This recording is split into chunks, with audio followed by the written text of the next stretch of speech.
Happy TV Telugu stories. మా ఛానల్ని subscribe చేసుకోండి. అలానే వీడియోని లైక్ చేయండి, షేర్ చేయండి. ఆ మరుసటి రోజు అన్నపూర్ణ లతాని తీసుకొని మాస్టర్ గారి దగ్గరికి వస్తుంది. నమస్కారం మాస్టర్ గారు, ఇన్ని సంవత్సరాల తర్వాత మిమ్మల్ని కలుస్తున్నందుకు చాలా ఆనందంగా ఉంది. సంతోషమమ్మా, నీ గురించి మీ అమ్మ అన్నీ చెప్పింది. ఇంత బాగా చదువుకునే దానివి నువ్వు చదువు మధ్యలో ఆపేయడమే ఏమీ బాగోలేదు. అంటే మాస్టర్ గారు, అది పరిస్థితుల వల్ల నేను చదువు మానేయాల్సి వచ్చిందండి. ఇది రెండోసారి కదా లత నువ్వు చదువు మానేయడం. సరే, ఇక నుంచి మాత్రం చదువు అస్సలు మానేయకూడదు. నేను నిన్ను దగ్గరుండి చదివిస్తాను. మీ అన్నయ్య చూసావా, బాగా చదువుకున్నాడు, మంచి ఉద్యోగం సంపాదించాడు. నువ్వెంత తెలివైన దానివైనా చదువుకోకపోతే జీవితంలో ముందుకు వెళ్ళలేవమ్మా. కానీ మాస్టర్ గారు, నాకు ఇప్పుడు చదువుకునేంత స్తోమత లేదు. పైగా నా సర్టిఫికెట్స్ కూడా నా దగ్గర లేవు.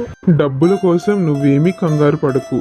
ఎంత ఖర్చైనా నేను భరిస్తాను. నీ పాత కాలేజ్లోనే చదువుకుందువులే. మీరు చేస్తున్న ఈ సహాయానికి చాలా థ్యాంక్స్ మాస్టర్ గారు. నా అన్న వాళ్ళు కూడా మాకు సహాయం చేయలేదు. మీరు చేస్తున్న సహాయాన్ని ఎప్పటికీ మర్చిపోలేను అని అంటుంది లత. అప్పటి నుండి లత ఎంతో పట్టుదలతో చదువుతుంది. లత మళ్ళీ చదువుకోవడం చూసి అన్నపూర్ణ చాలా సంతోషిస్తుంది. మరొక వైపు సుధాకర్ వాళ్ళ ఊరికి దగ్గరలోనే ట్రాన్స్ఫర్ పెట్టుకుని ఇంటికి వచ్చేస్తాడు. రమ్య, మన ఊరి దగ్గరలోనే ట్రాన్స్ఫర్ అయిందిగా, ఇక నుండి ఇక్కడే ఉంటాను. ఈ రోజు కోసమే కదా మనందరం ఎప్పటి నుండో ఎదురు చూస్తున్నాము. కానీ అమ్మ చెల్లి కూడా ఉంటే బాగున్ను, చాలా సంతోషిస్తారు. పోనీలే, చెల్లి చదువైపోయాక ఇక్కడికే కదా వచ్చేస్తారు. అవును రమ్య, లత ఫోన్ నెంబర్ తీసుకోమన్నానుగా, తీసుకున్నావా? ఒకసారి నీ ఫోన్ ఇవ్వు, ఫోన్ చేస్తాను. అప్పుడు రమ్య తన మనసులో, ఓరి నాయనో, ఫోన్ నెంబర్ లేదంటే ఇతనంతా ఆరా తీస్తాడు. అప్పుడు మొదటికే మోసం వస్తుంది. ఏదొకటి చేసి మేనేజ్ చెయ్యాలి. ఫోన్ నెంబర్ నా దగ్గరే ఉందండి, ఫోన్ వంటగదిలో ఉంది, ఇప్పుడే వెళ్ళి తీసుకొస్తాను అని చెప్పి పెరట్లోకి వెళ్తుంది రమ్య. జరిగిన విషయం అంతా పుష్పకి చెప్తుంది రమ్య. నువ్వు చెప్పినట్టే చేశాను. ఇప్పుడు చూసావా ఏమైందో? ఏం చెయ్యాలో ఏమీ అర్థం కావడం లేదు. నువ్వేం కంగారు పడకు వదినా, నా దగ్గర ఒక మంచి ఐడియా ఉంది. ఫోన్లోనే కదా మాట్లాడాలి. ఆ లతాలాగా గొంతు మార్చి నేను మాట్లాడతానులే, కానీ అన్నయ్యకి ఎలాంటి అనుమానం రాకుండా నువ్వు మేనేజ్ చెయ్యి అని చెప్పి రమ్యని సుధాకర్ దగ్గరికి పంపిస్తుంది పుష్ప. హలో అమ్మా లత, నేను అన్నయ్యని. ఎలా ఉన్నావమ్మా? అమ్మ ఎలా ఉంది? నేను బాగున్నానన్నయ్య, నువ్వెలా ఉన్నావు? నీతో మాట్లాడి చాలా రోజులయ్యింది. అమ్మ నేను నిన్ను తలుచుకొని రోజే లేదు. ఎప్పుడు ఇంటికి వద్దామా అని ఉంది. కానీ నా చదువు ఇంకా పూర్తి కాలేదుగా అన్నయ్య. చదువు పూర్తవ్వగానే వెంటనే మన ఇంటికి వచ్చేస్తాము. చదువు కూడా ముఖ్యమమ్మా. చదువు అయ్యాక మనం ఎప్పుడైనా కలుసుకోవచ్చు. ఇంతకీ అమ్మ ఏం చేస్తుంది? మీరు ఎక్కడుంటున్నారు? ఒకసారి అమ్మకు ఫోన్ ఇవ్వు లత, మాట్లాడుతాను. అది నాకు కాలేజ్కి టైం అవుతుందన్నయ్య. సాయంత్రం ఇంటికి వచ్చాక నేనే ఫోన్ చేస్తాను, అప్పుడు అమ్మతో మాట్లాడుదువులే అని చెప్పి ఫోన్ కట్ చేసేస్తుంది పుష్ప. అప్పుడు రమ్య కంగారుగా, ఏమైందండి, ఫోన్ పెట్టేశారు? అక్కడంతా బాగానే ఉందిగా? అక్కడంతా బాగానే ఉన్నారు. లతాకి కాలేజ్కి టైం అవుతుందంట, మరొక రోజు మాట్లాడుతానులే. చూడండి, లత చదువుకోవడం కోసం మనకి దూరంగా వెళ్ళింది కదా. మీరిలా పదే పదే ఫోన్ చేస్తే చదువు మీద సరిగ్గా ధ్యాస పెట్టలేదు. ఎప్పుడు ఇంటికి వచ్చేద్దామా అని అనుకుంటుంది. లత బాగా చదువుకోవాలంటే మీరు ఎప్పుడో ఒకసారి ఫోన్ చేయండి అంతే అని అంటుంది రమ్య. అలా సుధాకర్ లతకి ఎప్పుడు ఫోన్ చేసినా పుష్ప లతాలాగా గొంతు మారుస్తూ మాట్లాడుతూ ఉంటుంది. అన్నపూర్ణ గురించి ఎప్పుడు అడిగినా ఏదొక సాకు చెప్పి తప్పించుకుంటుంది. ఆ తరువాత లత మాస్టర్ గారి సహాయంతో చదువు పూర్తి చేసుకొని పోలీస్ అవుతుంది. లతాని అలా చూసిన అన్నపూర్ణ చాలా సంతోషిస్తుంది. ఈ రోజు కనుక మీ నాన్న ఉంటే చాలా సంతోషించేవారమ్మా. ఎన్నో కష్టాలు పడ్డాము, ఆ కష్టాలకు ఫలితం ఇప్పుడు దక్కింది.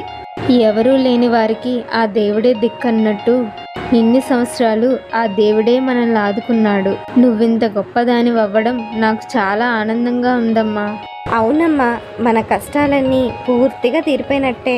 ఇక నుండి నువ్వు ఇళ్లల్లో పనులు మానేసి హాయిగా ఇంట్లో కూర్చొని విశ్రాంతి తీసుకో. నేను సంపాదిస్తున్నాను కదమ్మా, నిన్ను కంటికి రెప్పలా చూసుకుంటాను అని అంటుంది లత. అలా కొన్ని రోజులు గడిచిపోతాయి.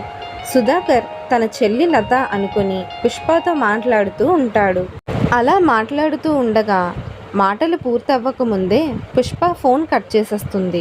రమ్య, అసలు నేను మాట్లాడుతుంది లతతోనేనా? ఇది అసలు లత నెంబరేనా? హా, లతానేనండి. ఎప్పుడు లేంది ఏంటి ఇలా అడుగుతున్నారు? రమ్య, లత నాతో ఎప్పటి నుండో సరిగ్గా మాట్లాడడం లేదు. ఎక్కడున్నారు అని అడిగిన అడ్రస్ కూడా చెప్పడం లేదు. ఇంకా ముఖ్యంగా అమ్మతో మాట్లాడుతాను అంటే ఏదో ఒక సాకు చెప్పి తప్పించుకుంటుందే కానీ అమ్మతో అస్సలు మాట్లాడనివ్వడం లేదు. లత అయితే ఎప్పుడూ ఇలా చేయదు. నాకేదో అనుమానంగా ఉంది. నేను ఇంట్లో లేనప్పుడు ఏమైనా జరిగిందా? అసలు నిజమేంటో నాకు చెప్పు. అదేం లేదండి, చదువుకోవడానికని వెళ్ళింది. మరి మీతో ఎందుకు ఫోన్లో ఎలా మాట్లాడుతుందో నాకేం తెలుస్తుంది? ఇంకా చదవడం ఏంటి? తన చదువు ఎప్పుడో పూర్తయిపోయి ఉండాలి. ఇంకా పెద్ద పెద్ద చదువులు చదువుతుందండి. వాళ్ళు ఎక్కడో దగ్గర బాగానే ఉన్నారుగా, మీరెందుకు టెన్షన్ పడుతున్నారు? నెల నెల డబ్బులు పంపిస్తున్నాము, ఇంకేం లోటు చేస్తున్నాము? ఎగ్జామ్స్ రాస్తుందేమో, అందుకే ఇలా మాట్లాడుతుంది. కొన్ని రోజుల తర్వాత విషయం ఏంటో నేనే కనుక్కుంటానులేండి. లేదు లేదు, నువ్వేదో దాస్తున్నావు.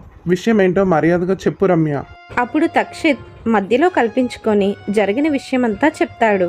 చిచ్చి, నిన్ను చూస్తుంటేనే చిరాకొస్తుంది. అసలు నీ మీద ఎప్పటి నిండో అనుమానంగా ఉంది. నా అనుమానం నిజమైంది. వాళ్ళిద్దరూ నిన్ను ఎంత బాగా చూసుకున్నారు. అంత బాగా చూసుకున్నందుకు వాళ్ళని బయటికి పంపించేస్తావా? ఇంతకాలం ఇంట్లో ఉండి ఇన్ని నాటకాలు ఆడుతున్నావా? అసలు మేము ఏ అన్యాయం చేశామని మమ్మల్ని ఎలా విడదీశావు? ఏ విషయంలో కూడా మా అమ్మ నీకు తక్కువ చేయలేదు. ఎప్పుడూ నిన్ను కూతుర్లానే చూసుకుంది. అసలు ఎందుకు రమ్య ఇలా చేశావు? ఎందుకు మా మీద ఇంత పగపట్టావు? అందరం కలిసి ఉండాలని ఎన్ని కలలు కన్నాను, కానీ నువ్వు ఇలా చేస్తావనుకోలేదు. అవును, ఇన్ని రోజులు నాతో ఫోన్లో మాట్లాడిందెవరు? ఒకవేళ లతానే అయితే నాకు ఈ విషయం చెప్తుంది కదా. ఇప్పటి వరకు మీతో ఫోన్లో మాట్లాడింది నా ఫ్రెండ్ అండి.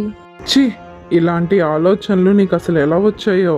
ఇప్పుడు వాళ్ళు ఎక్కడున్నారో ఏం చేస్తున్నారో నీకు అన్నీ బాగా తెలుసు. మర్యాదగా చెప్పు. చూడండి, విషయం అంతా తెలిసిపోయిందిగా. వాళ్ళు ఎక్కడున్నారో ఏంటో నాకేం తెలీదు. వాళ్ళని కానీ ఇంటికి తీసుకొచ్చారో నేను బాబు శాశ్వతంగా ఇల్లు వదిలి వెళ్ళిపోతాం. ఇక ఎప్పటికీ తిరిగి వచ్చేదే లేదు. తర్వాత మీ ఇష్టం. ఛీ, నీలాంటిది ఇంటికి ఒక్కరుతుంటే చాలు, ఇల్లు మొత్తం విడిపోతుంది. అసలు నిన్ను పెళ్లి చేసుకోవడమే నేను చేసిన పెద్ద తప్పు అని చెప్పి కోపంగా బయటికి వెళ్ళి అన్నపూర్ణ లతని వెతుకుతుంటాడు. సుధాకర్ ఎంత వెతికినా వాళ్ళు మాత్రం కనిపించరు. తన భార్య చేసిన పనికి సుధాకర్ చాలా బాధపడతాడు. ఒకవైపు సుధాకర్ తన పని చేసుకుంటూ ఉంటాడు. ఇంతలో తనతో పాటు పనిచేసే తన తోటి ఉద్యోగులు అక్కడికి వస్తారు.